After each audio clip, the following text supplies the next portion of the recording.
Yo he rendido ponencia pidiendo el archivo del proyecto.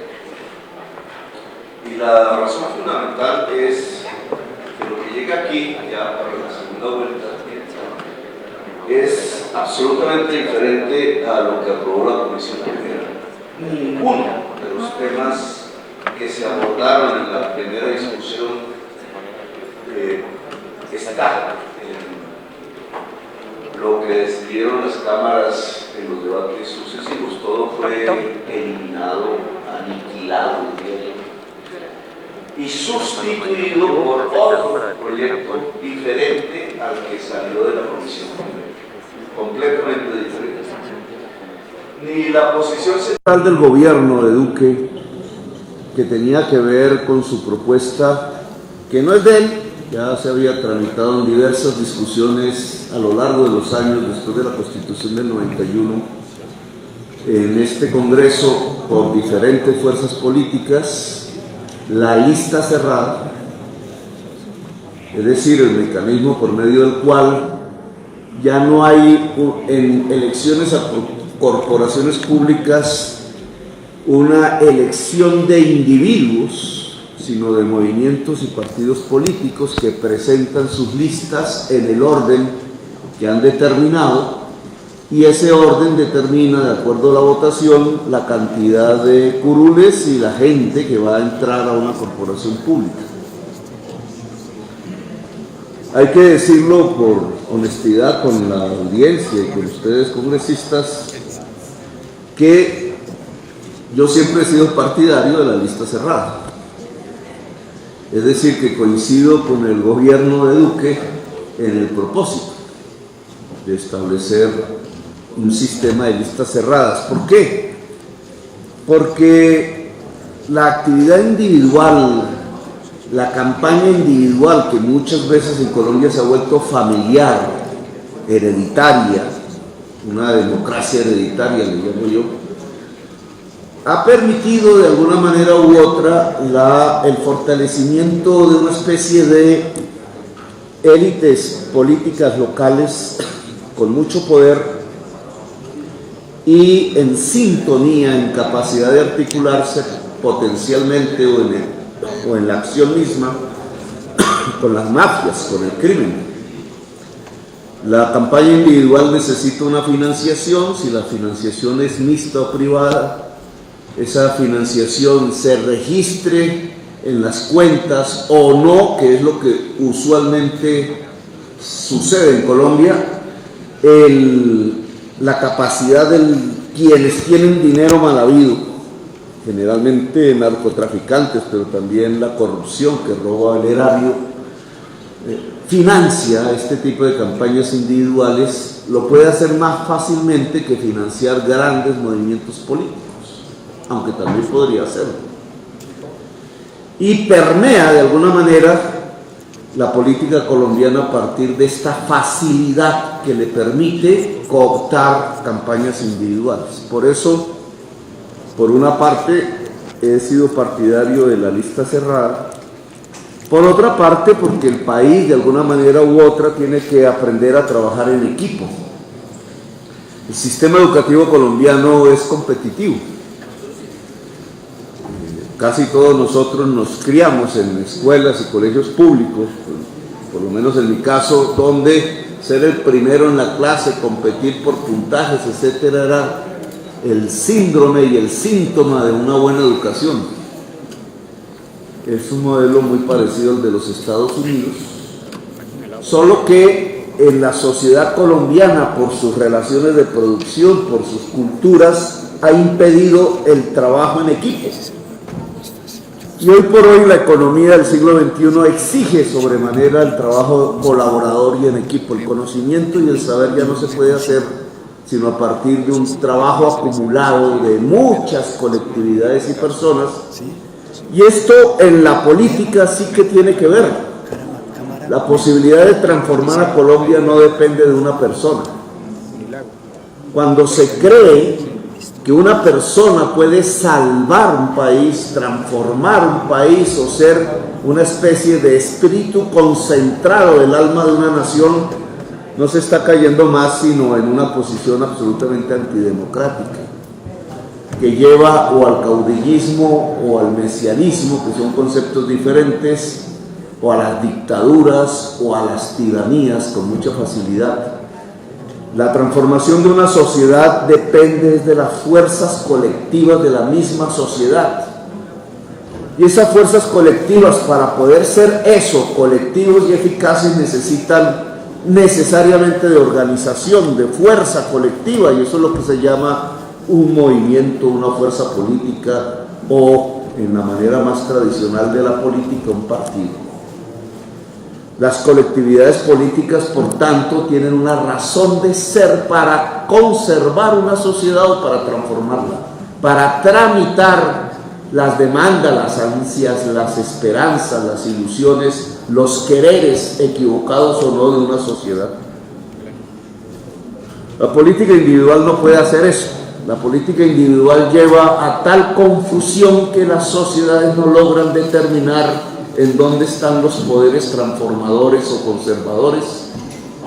Termina supeditándose a la sonrisa, la forma, la imagen, muy al estilo de las campañas gringas, a la mentira. Finalmente, la sociedad se subyuga ante la mentira, sea la mentira física de la familia política que compra el voto, o sea la mentira mediática que construye un personaje irreal de la persona candidata que se está ofreciendo para el servicio público.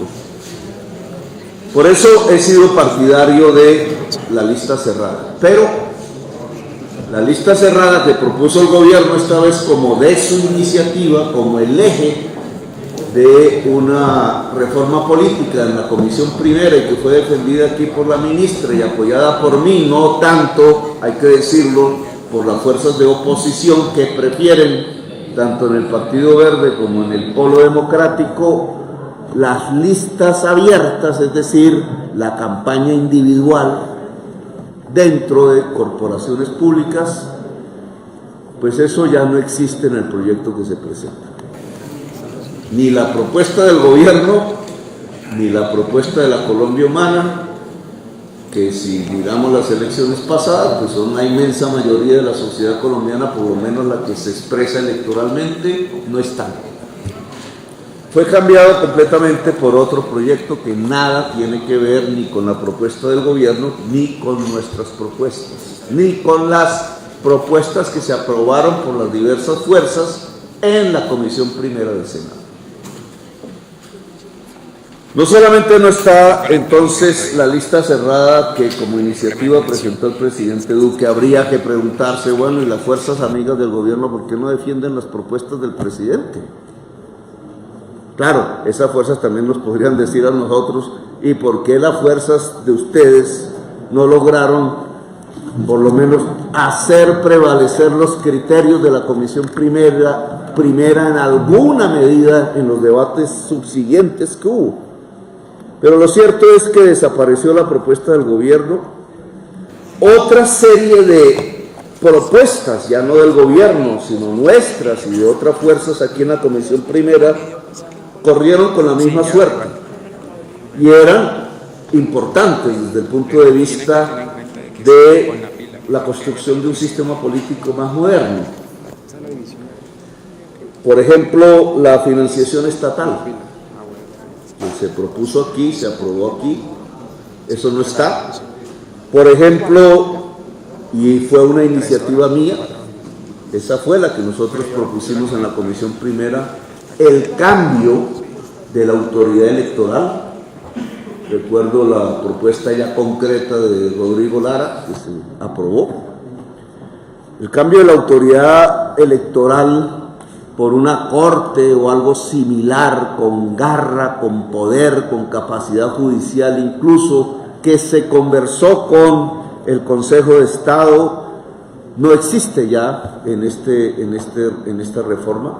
Al contrario, se le otorga al actual Consejo Nacional Electoral la facultad de una especie de control de legalidad automática supremamente peligrosa para la inscripción de candidatos, porque por una parte dada la composición del Consejo Nacional Electoral, que es eminentemente política, que expresa, yo le llamo un paracongreso, expresa la correlación de fuerzas anterior, no presente, la que eligió el Congreso de la República, y le da mayoría en el Consejo Electoral a la mayoría del Congreso.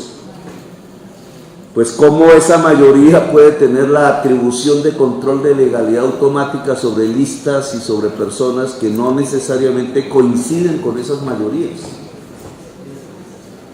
Es peligroso además, y yo diría anticonvencional, que es otro tema que discutimos en la Comisión Primera.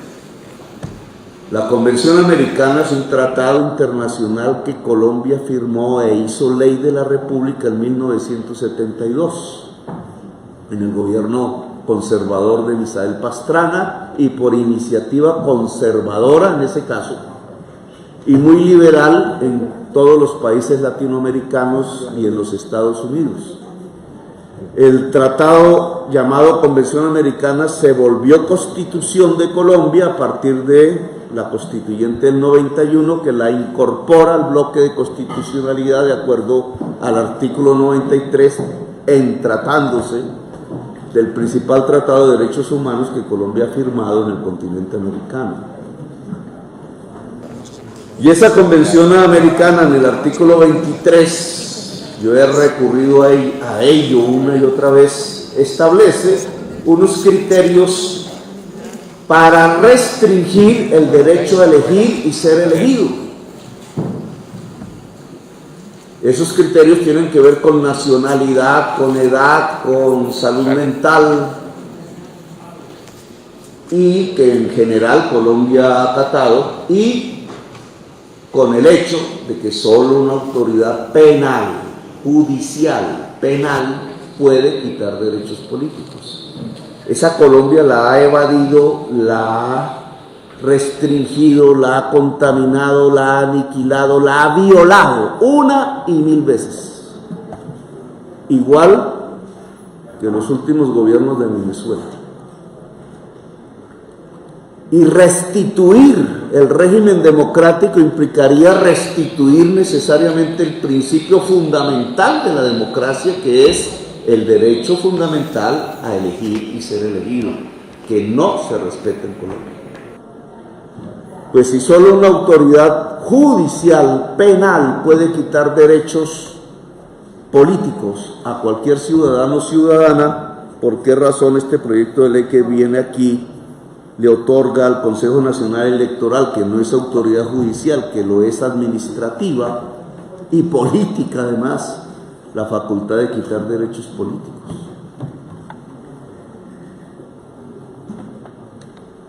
Y hay otro punto que fue propuesto aquí también por nuestra iniciativa, que ya no existe en la reforma que viene a la discusión, que es el cambio del software, que le pedimos a la ministra del Interior que tramitara como ministra, que es al interior de presupuestos como de proyectos como el de presupuesto y otras reformas.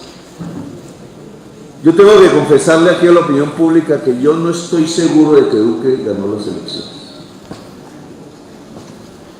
Nunca pudimos corroborar. No estoy seguro que nosotros, Colombia Humana, no haya obtenido la mayoría electoral en Colombia.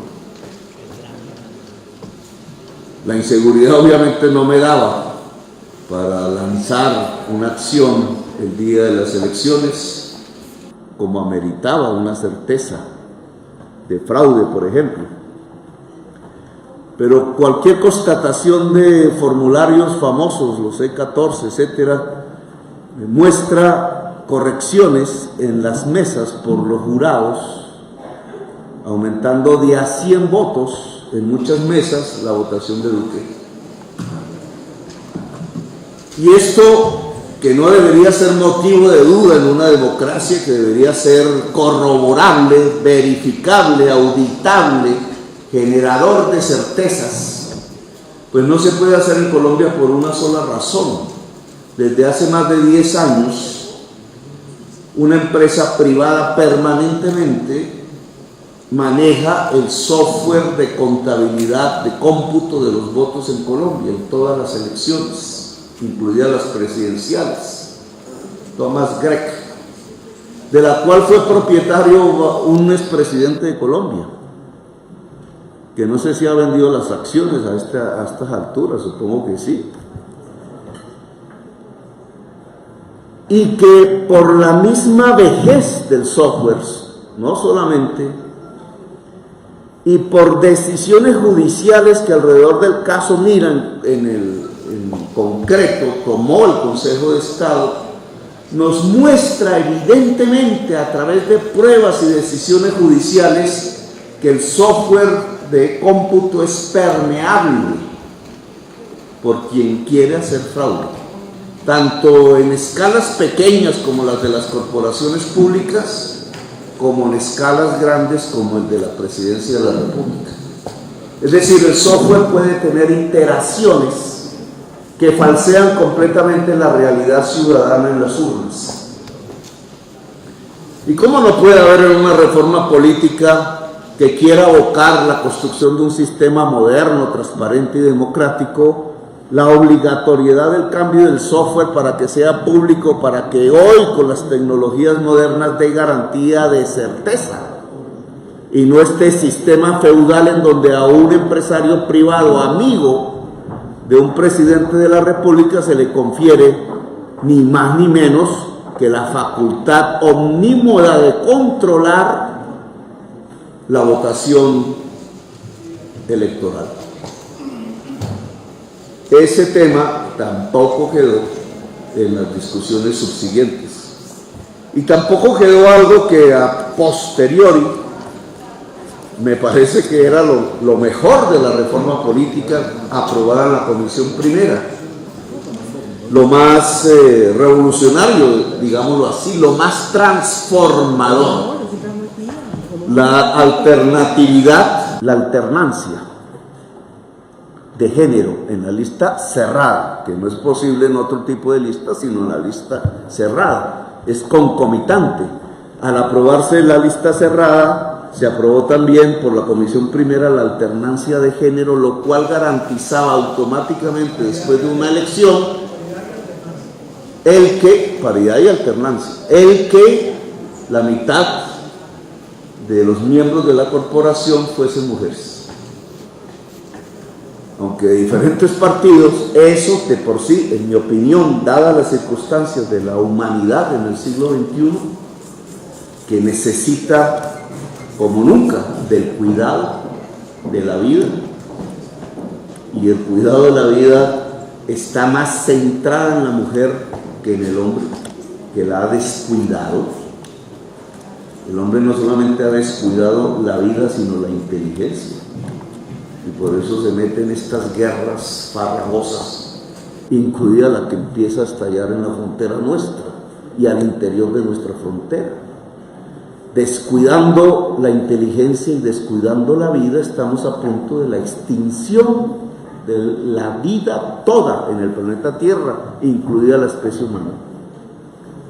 No nos quedan sino 12 años para actuar.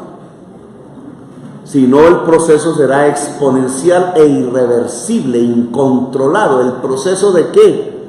De gases que calientan el planeta, que se emiten desde los aparatos industriales del capital y con un objetivo, el consumo desaforado de ciertas capas de la población de la humanidad. Y esa cantidad de gases, al calentar, cambian el ciclo del agua, y al cambiar el ciclo del agua matan. Hace 2 días los científicos dijeron ya está en peligro 1 millón de especies. Pues lo que está en peligro es la vida humana, además.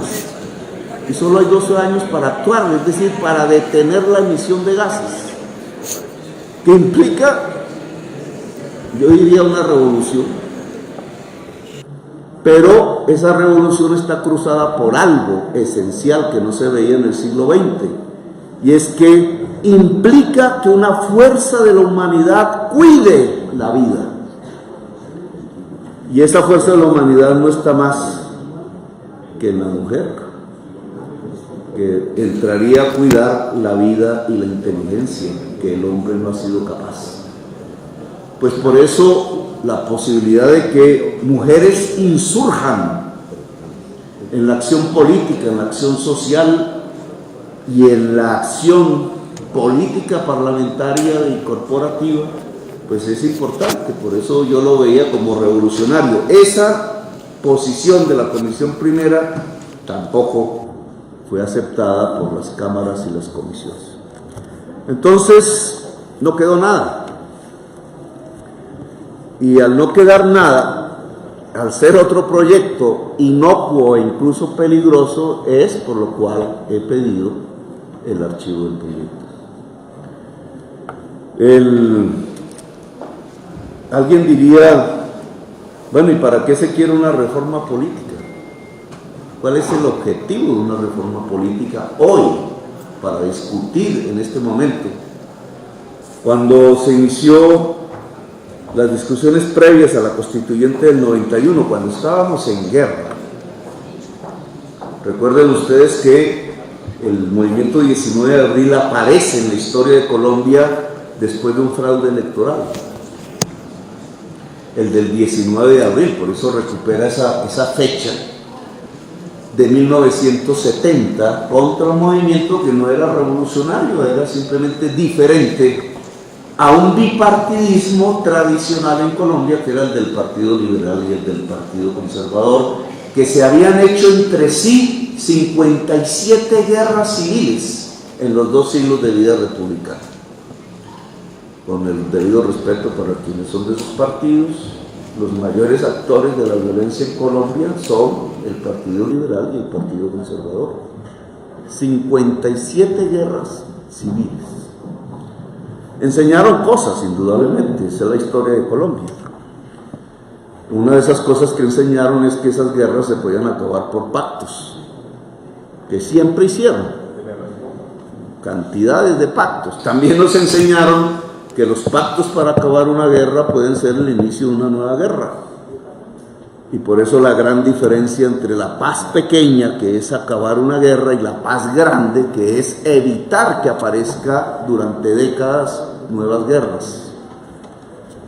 Pero la historia nos muestra que ese bipartidismo violento en general pues terminó cuando una fuerza diferente intentó y tuvo la capacidad de ganar las elecciones, le hizo fraude, 19 de abril de 1970, y estalló otra guerra, una más.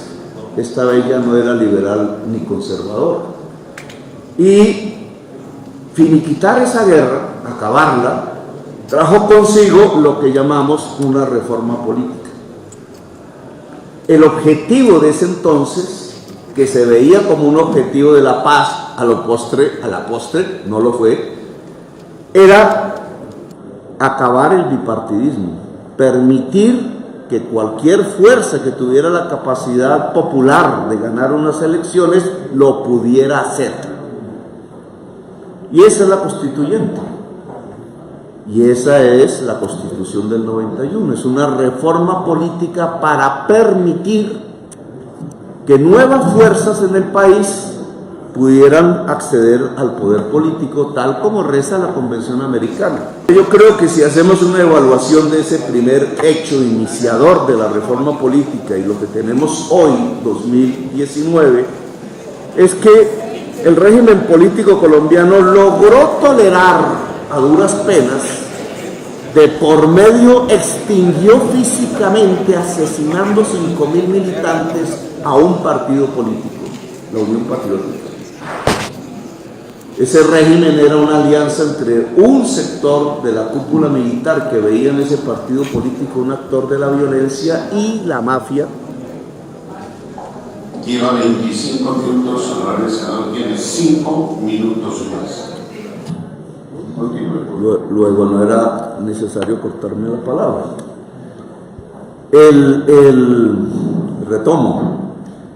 Digamos, esa historia de la UP nos muestra la dificultad del régimen político colombiano para permitir la pluralidad de ideas, la posibilidad de que por lo menos haga presencia fuerzas diferentes. Pero a la fecha podríamos decir que hay un logro, mal que bien, desde la Constitución del 91, permanecen en el Congreso y en diferentes autoridades locales fuerzas diferentes al Partido Liberal y al Partido Conservador. Hay un cierto pluralismo que se ha contaminado demasiado de la política individual, de la política de familia, de la política feudal, pero se logró una especie de apertura. Ahora, desde el 91 a la fecha, nunca los poderes tradicionales habían sentido el reto, la posibilidad de perder el poder por una fuerza diferente, como sucedió el 19 de abril de 1970, sino hasta el año pasado. El año pasado Colombia Humana estuvo a punto, si es que no las ganó, las elecciones presidenciales. Y entonces aquí viene una segunda reacción. El régimen político que a duras penas había aguantado el pluralismo, de acuerdo a la Constitución del 91, no aguanta, por lo menos hasta donde vemos, la posibilidad de la alternancia en el poder. Es decir, de que una fuerza diferente a las de origen tradicional gane las elecciones y pueda gobernar. Ya lo había sentido en la alcaldía de Bogotá Humana, ustedes saben qué pasó ahí.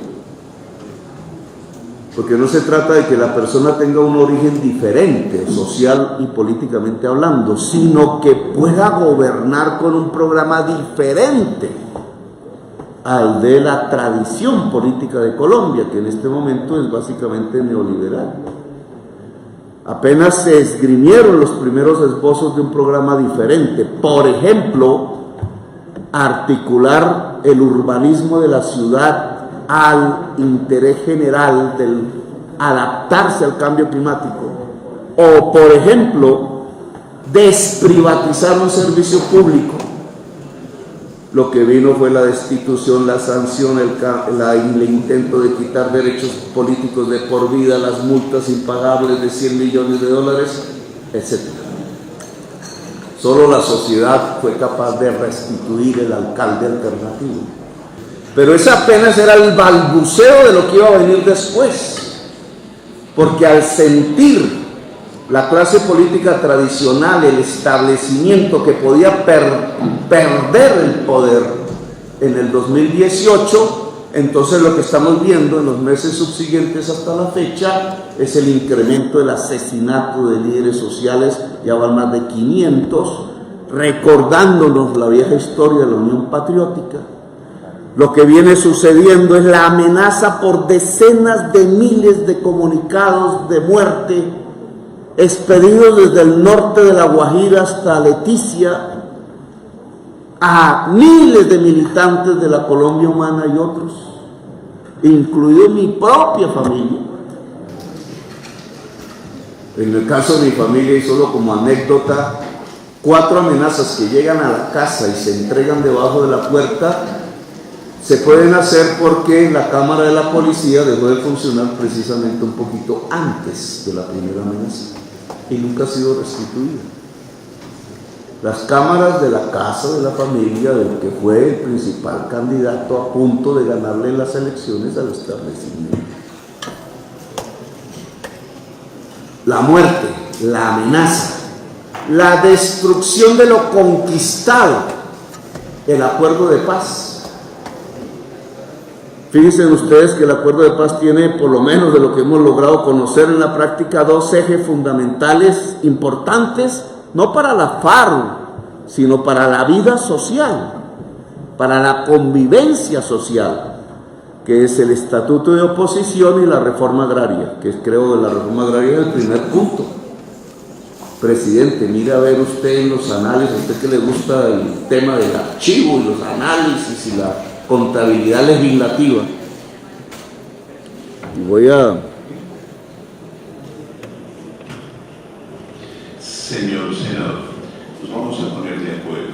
A todos les pregunté, me dijeron que media hora. ¿Cuánto necesita más, señor senador? 5 minutos. Prorrogables.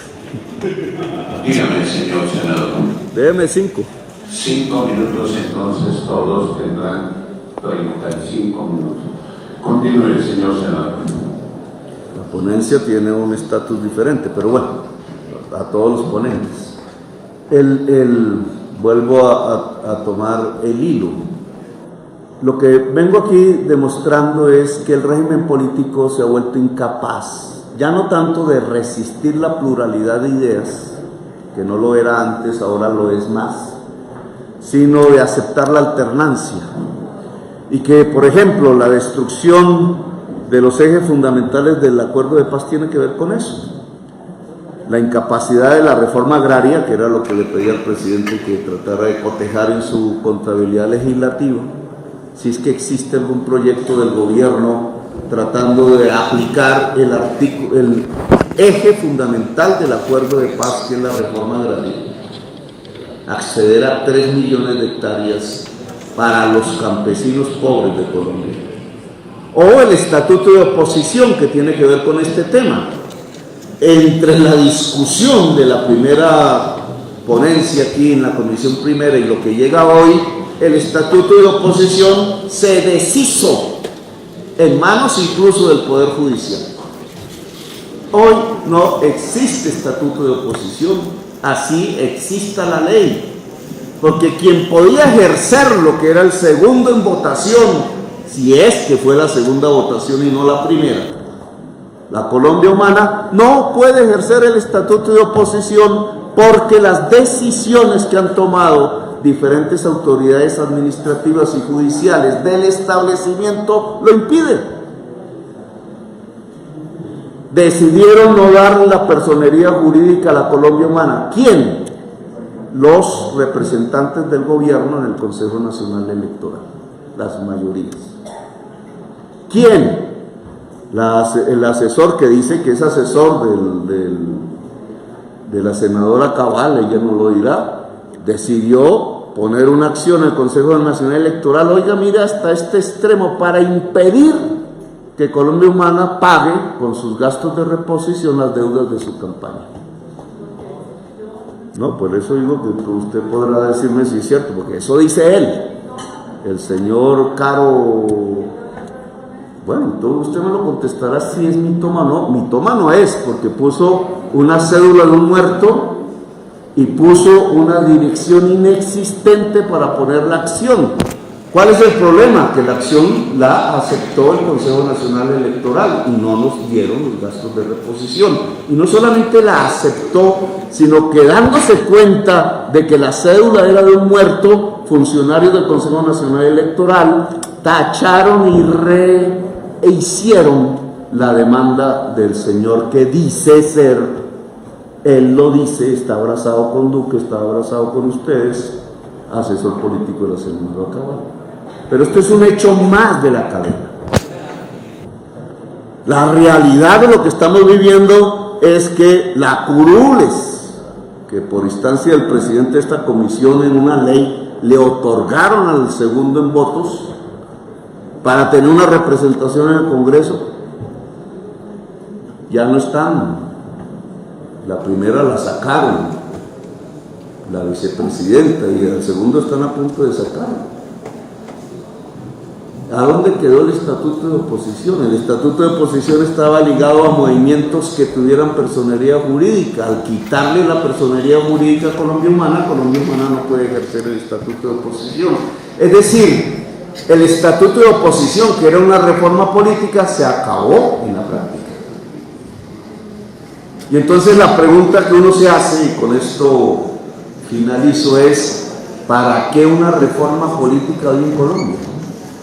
La reforma política hoy en Colombia tendría que ver con permitir la alternancia en el poder sin violencia, porque ese es el proceso de paz real. Es decir, que no se repita el 19 de abril de 1970. Tendría que ver con que las fuerzas políticas, tanto las que han gobernado siempre como las que podrían gobernar de manera nueva, puedan convivir en la alternancia como fuerzas políticas que se dé garantías del sistema electoral por si la mayoría electoral es diferente a la que establece o la que está en el establecimiento, que no haya fraude, que haya la posibilidad de certeza de que lo que se expresa en la urna es lo que sucede, que haya garantías del ejercicio de la política y del gobierno. Un minuto para terminar, señor senador. Que haya garantías del ejercicio de la política. Y aunque aquí abriría un nuevo capítulo que es, ¿no será que la excusa de la lucha contra la corrupción lo que ha originado no es acabar la corrupción sino encarcelar la política? Lo cierto, señor presidente, y como no tengo tiempo para ese nuevo capítulo, después hablaremos de él, lo cierto es que en Colombia se ha encarcelado la política y que una reforma política tendría que ver es con las garantías de la alternancia, con el cambio del software de manera pública, con el cambio del Consejo Nacional Electoral para que sea una autoridad y un árbitro con garra e independiente de los actores políticos, con el cambio de las formas políticas que permitan que si hay un triunfo electoral de fuerzas que nunca antes habían gobernado, lo que siga no sea la violencia o el fraude, sino lo que siga sea el diálogo permanente y la estabilidad política.